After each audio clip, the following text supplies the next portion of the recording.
Hello guys!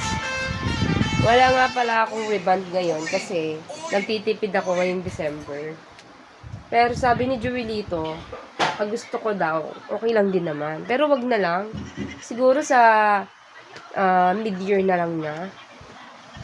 Ito nga pala siya, guys. Sarap buhay yarn. Taas ang kilikili.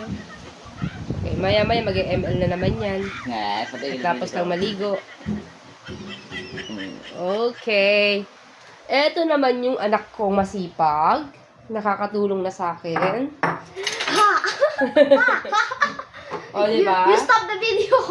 Kamukha ko yan. Kulot-kulot. See that? Oh.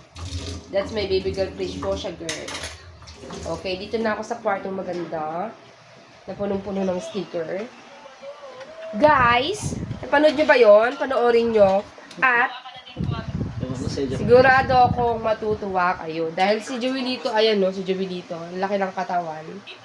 Nakikita nyo ba yung ano namin, damitan namin? Hindi magkasya sa Durabox. Ayan no. Ayan ang pruweba na maraming nakasiksik na bag, damit. At tapos, eto sa kabila, nabawasan na kasi nilagay ko na sa kabila. Yan.